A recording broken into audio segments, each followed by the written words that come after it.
Said Darius kind of playing the star in the Hokie package. Was that Rodney this year, or who's playing? Cordy. Cordy's playing. Cordy plays the star. Yep, and Rodney's his backup. Okay. Ellison if the injuries happen. So how do you do? Did a good job. No, did a good job. Very, Cordy's just a smart football player. We can put him anywhere on the field. Corner, safety, star, doesn't matter. Probably put him at linebacker. He'd do fine. He's just a football player.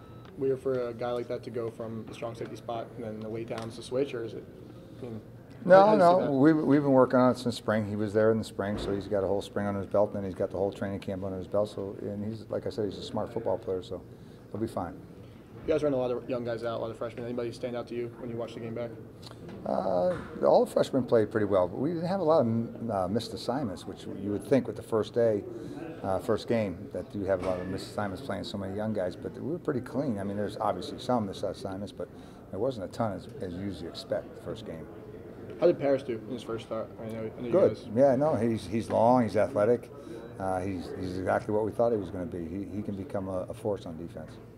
You guys used John Raymond and Ron Thompson in the special package, but do you expect them to have an increased role this week? Oh yeah, they weren't in shape, and it's a week, but we ran them this past weekend, made sure they're trying to get in game shape so we can use them some more. So they're kind of back in practice full go? Yep, they're back. Quick question: with the freshman quarterback in now, does defense feel any more pressure to perform at a really? No, we had a freshman quarterback last year. AJ, he played. You can't worry about that. You always got to worry about your side of the ball in terms of we got to do our. We always just say, hey, we got to do our job. Can't worry about the special teams. Can't worry about the offense. When you're playing defense, you got to worry about defense. So you didn't have an injury on your side of the ball, but the offense, a couple of injuries there. Obviously, Terrell. Was there a case of like deja vu? It's only the first game, and here we go losing our starting quarterback. No, I don't feel that, and I don't feel the defensive players feel that. I think our offense is much improved, and they'll do a good job. So we don't feel that way. But again, we can't concern ourselves with that. We got to worry about ourselves because Wake Forest is a good offense. The quarterback's a year older, is much improved from last year. So we just got to worry about ourselves.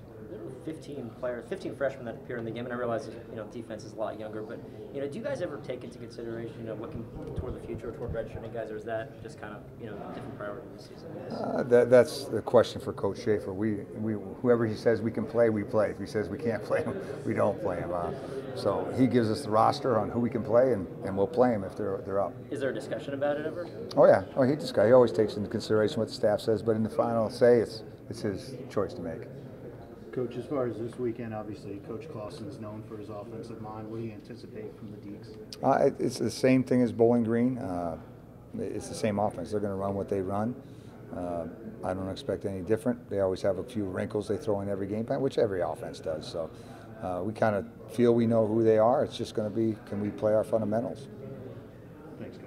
Coach, the sophomore class and the freshman class recruited specifically by Schaefer. This might be a tough one to answer, but do you know any specific changes or differences in the mindset between the younger guys recruited by Schaefer and the older guys? Is there anything different there? No, because we joined the whole team together. I mean, we have mantras, we have sayings, we have things that we preach day in and day out. It's almost like brainwashing. But they're all on the same page. We're good. Time for 2 more questions. Do you think they're better up front than they were last year? I mean, they were the worst rushing team. Yeah. They got 2 young tackles, but they're more athletic tackles. They got a couple of the guard and the tackle that they moved inside, so they're more veteran there. It just seems like the quarterback is a lot more comfortable than he was last year because obviously he was a freshman last year. Get another year under belt, you're going to be better. He's the one that stands out in terms of he's playing a lot better football. Last question for Chuck. How did Keaton and Chris Slayton do their first great. starts? Fantastic. No, fantastic. Not many missed assignments. Maybe they had one between both of them, which is, hey, that's their first start. We always think of them as veterans, but they're not veterans. They didn't play last year. But they took the time on scout team to improve themselves, and that's what they're the example we always use for this freshman this year. If you're not playing, look at those 2 because they improved through the season, and it really showed in spring ball and into training camp. Is John going to be pushing them for snaps this week? I mean, John Raymond? Yeah. Oh yeah. We've got to rotate D linemen. You got to rotate them all in there. So it's good to have John back. Thanks, Coach. Yep. Thank you.